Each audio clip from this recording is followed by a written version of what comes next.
Okay, welcome back. This is Medieval Total War, the first one, again. And we're going to be looking at the replay for the Battle of Stamford Bridge. Now, out of the four historical battles which you get in the base game here, um, this one is probably my favorite.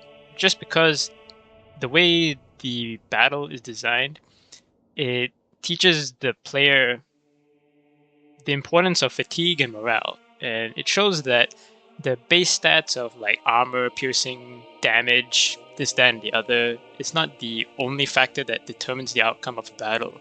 And in this specific battle, because of the way that the setting and the mission is designed, it emphasizes all of that and shows that you can win battles through maneuver and trying to degrade the enemy's morale and force them off the field. So Stamford Bridge 1066. It's a 1-on-3, so the enemy side has three different factions. When the battle begins, you are faced with two of them. You are faced against Harold Hardrada and Tostig. Ori comes in the middle of the battle, so they arrive off map, as sort of similar to how the reinforcement mechanic is, but in this case it's an entire army that gets deployed halfway through the battle. So we're outnumbered and we are slightly outgunned, but there are two main important things that we need to keep in mind. Our entire army, as it deploys, is basically permanently exhausted, with the exception of two of our field of foot knights. All right, this is to reflect the historical counterpart of how the battle was. I can't remember who the Anglo-Saxon king is called. Yeah, I know it's another Harold, so yeah, Godwinson. So the English army, they force marched themselves north to repel the invaders here. And basically, that's why your entire army is basically permanently exhausted. It starts exhausted and remains that way. You can't recover it, with the exception of the two units of field of foot knights. These two units, they start at maximum fatigue, and you can recover their fatigue level if you rest them on the battlefield. You do have an extra unit of foot knights here. Yeah, another unit. So you have three, but only two of them, your general and one of the others, have okay stamina levels. The rest of the entire army is exhausted, and they pretty much remain that way. So that's the first interesting part about how this mission is designed. The second part is regarding the leadership and morale mechanics. So I don't have the exact figures, and I'm not entirely sure if it is true because I haven't seen anyone else document it.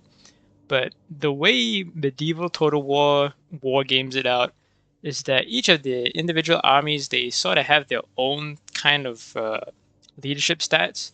So in this case here, Harold Hardrada, which is the first army that we are faced with immediately as we cross the bridge, their morale status is pretty high. So it takes quite a lot to break them. You have to get right stuck in and kill quite a lot of their men before they start routing.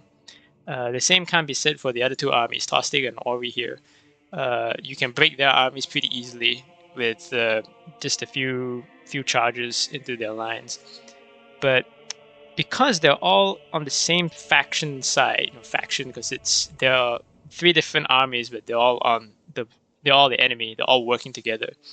If you are able to rout one of their armies, it, from my point of view, seems to give debuffs to the other two sides or any of the remaining armies on their faction. So once you rout Harold Hardrada, which is the toughest of the three armies that you're going to face, the other two armies, which already kind of have lower morale status, they get even lower. So it's even easier to break them. So that's important to note because I'm going to explain once I start the replay, show you how the strategy that I found, which isn't mine, is the strategy I'm going to show in the replay I found from some German dude that made a video on YouTube like 9 or 10 years ago. I'll put the link in the description below to show that. But yeah, these are the two things you need to keep in mind: the morale, leadership, and fatigue mechanics. These are all the things that are going to be shown in the replay here.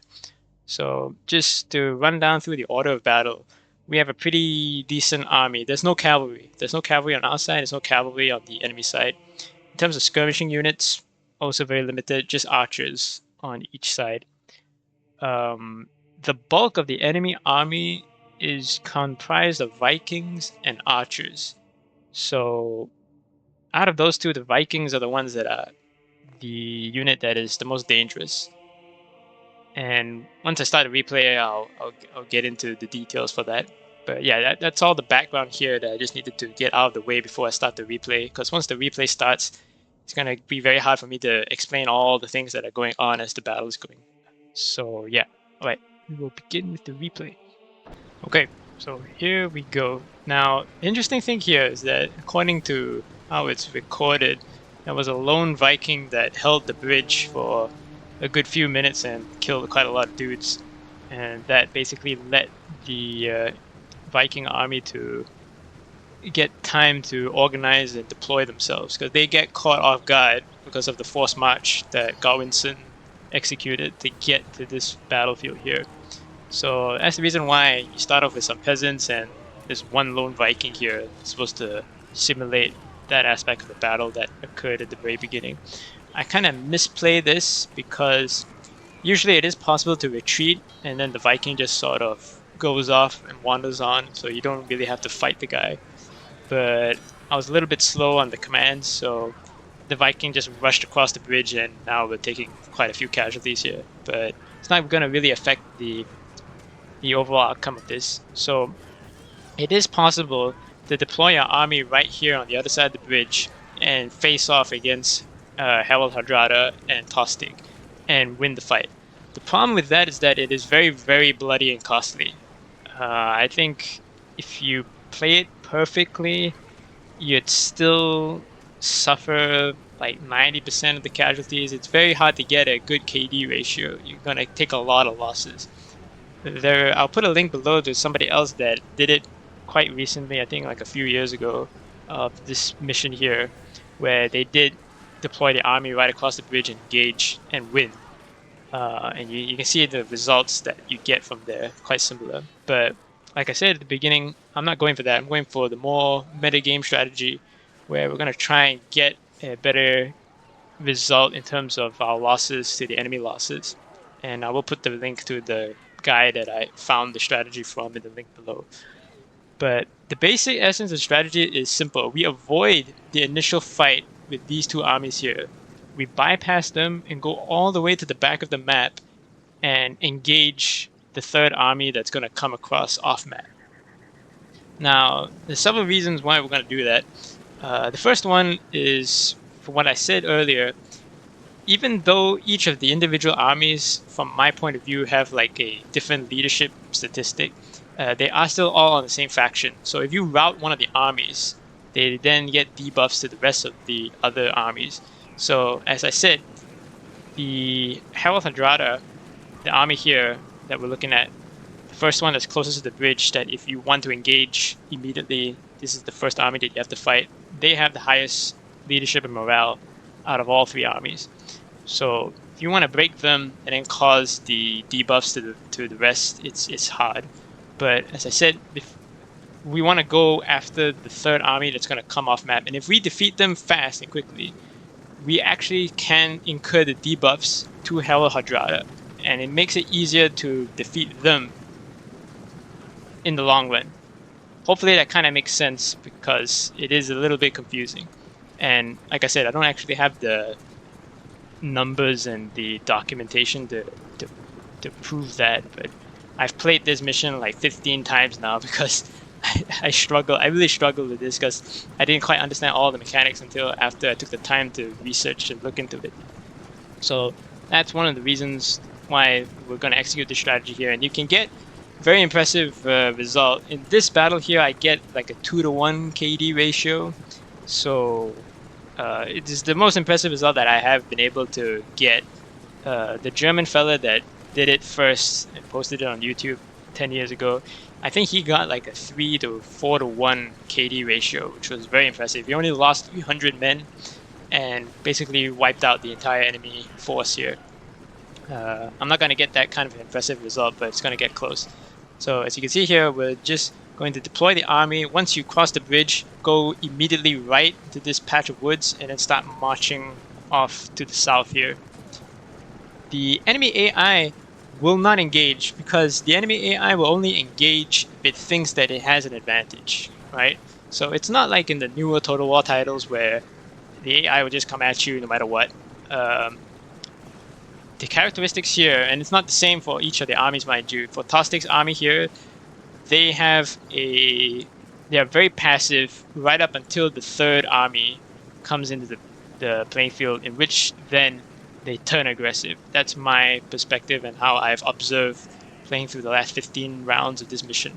So they won't really engage you until the third army arrives. Herald Hardrada on the other side, on the other hand here, if they think that they have an advantage, and if you deploy very early on with only a few of your units of your entire army, they will come and engage you, and then things get pretty dicey and dangerous there.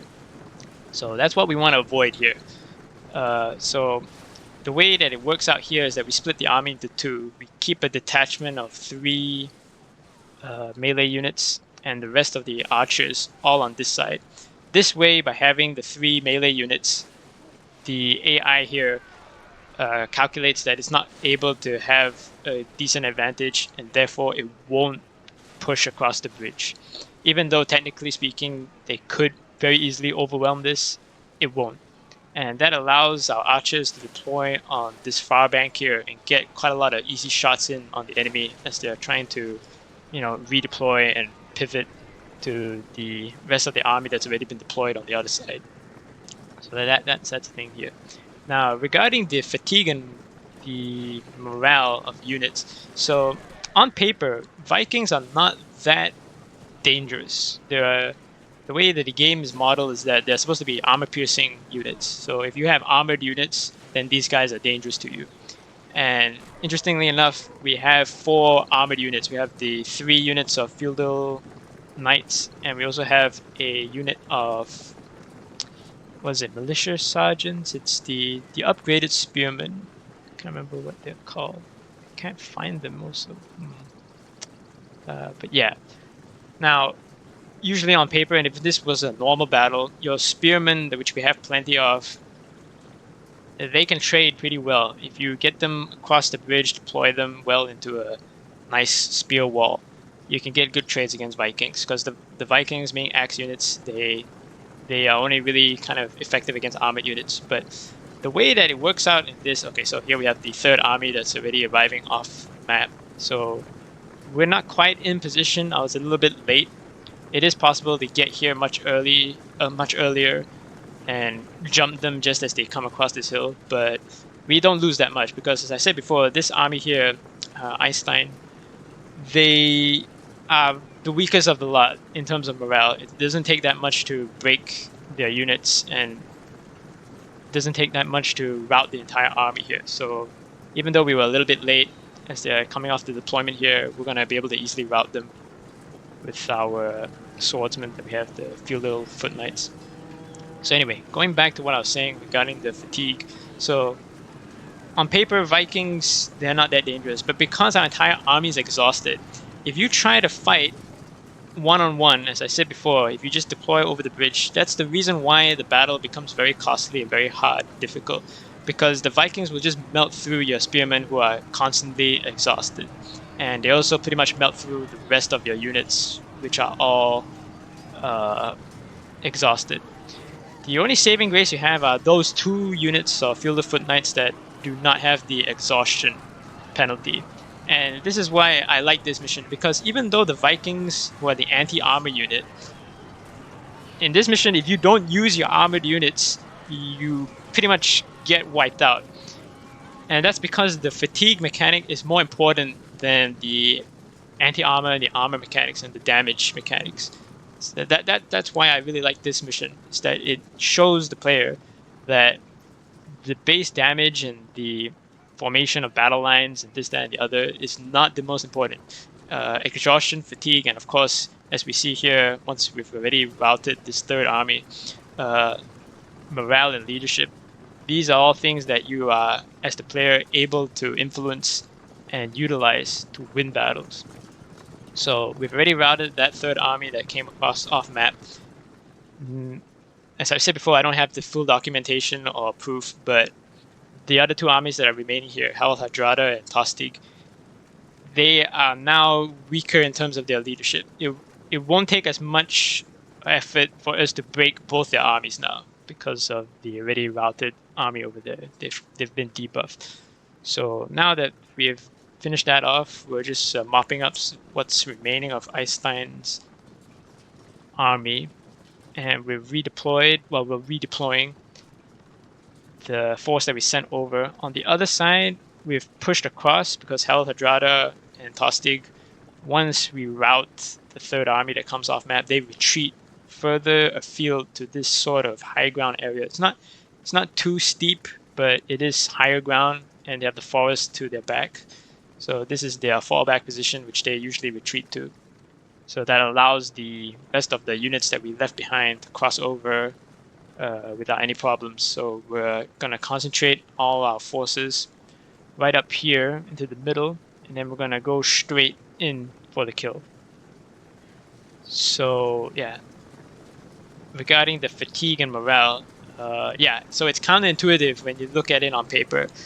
You shouldn't really be throwing your armored units against the anti-armor units, but because the fatigue mechanic is more important, because it plays more of a factor into the outcome of an individual fight between two units, you actually have to use your armor units to carry the day if you want to fight one-on-one straight off the bat when you cross the bridge. I'm not saying it can't be done. As I said, it can be done, but you just take a lot of losses. So yeah, this is what makes this, in my opinion, this whole mission just a lot of fun, because you have to play around these mechanics which aren't really explained anywhere. If you read through the manual and if you play this tutorial, they do hint at you and explain these things, but it's in this battle right here where you get to see it, fully play out and see the effects of it all. So yeah, going back to the replay here, we've now engaged with the reserve force here. Our archers are running low on ammunition, and we've managed to catch a couple of units of Vikings out here. So we do have them outnumbered, but if I recall, we get really bad trades because once again, all of our units are exhausted and they're kind of ripping through them. But earlier on, our archers got a lot of good volleys into Hadrada's army. So some of their Viking units are already somewhat depleted. So yeah, it's just trading here. This was a pretty bad fight. If you watch the German fellas play through, he avoids engagements like this because he leans upon his foot knights to do most of the killing power, and he manages to get very good trades with his foot knights, so that he's able to go through the entire battle, picking the fights very carefully and not losing too many of his foot knights in the process. So here we go. We're now engaging with the main force here. Tostig and Hadrada have grouped up together. Our main primary targets are the generals at this point because, as I said, we've already debuffed them in terms of their leadership. If we just manage to rout, kill, or capture the generals, then the rest of the army falls apart, and we don't really need to fight per se. They'll just chain rout, which is basically what happens here. So they try to redeploy. We catch them as they're trying in the midst of the redeployment, and then we commit everybody that we have here. So all 3 units of Fieldo Knights. We also have the sergeants. That was what I was talking about earlier. The Fieldo sergeants. This is our armored spearmen, basically. They are permanently exhausted. So if you do want to take the strategy of just engaging, crossing the bridge immediately right off the bat, the only unit that kind of can be your buffer unit is the Fieldo Sergeants, just because they are slightly larger than the Spearman units, and they're able to take the damage a little bit better than most, even though it's against Vikings. But it's very slight. It's very slight because, as I said, the Vikings are anti-armor units. You don't really want to commit your armored units, but if you do want to go with that strategy, the Fieldo Sergeants do, for some reason, are able to take more damage, just slightly more damage, and survive a little bit longer so that you can outflank with your foot knights. But yeah, as we can see here, Tostig is now committing his general. We've just managed to rout Hardrada, so that's another hit. The rest of the army is already broken and they're running. We just need to deal with Tostig here. The rest of our reserves won that fight against those Vikings, but it was very costly. Now we're pushing forward against their archers on the left flank here. Any minute now, Tostig will go, and yeah, that's pretty much the battle right there. They're not able to rally once you get to this point in stage of this battle. There's no coming back for the enemy at this point. Yeah, let me just accelerate it here a little bit. Yep, there we go. All right, and that's pretty much it. I'll put up the post-battle result screens because I made sure to save the screenshot. I think I get 2-1 in terms of KD, so I lose about 500 men in this engagement, and I kill about 800 to 900 of the enemy. So in terms of normal battles in medieval Total War, it's not that impressive. As I said, the German fellow who did it, he did it far better than I did. But the general strategy, which I've shown here, and the thought process behind them is basically the same.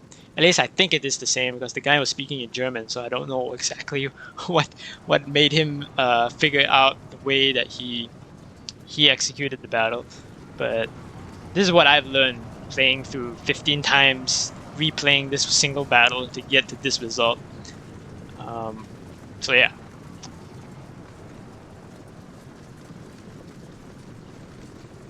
Yeah, that's just mop up here. So I'll put the screenshot overlaid onto the screen here. And yeah, that's pretty much all I wanted to show for this battle. I think I might do the next 1066, the Battle of Hastings, just because there's the sequel to this battle here. But yeah, all right. So thanks for watching.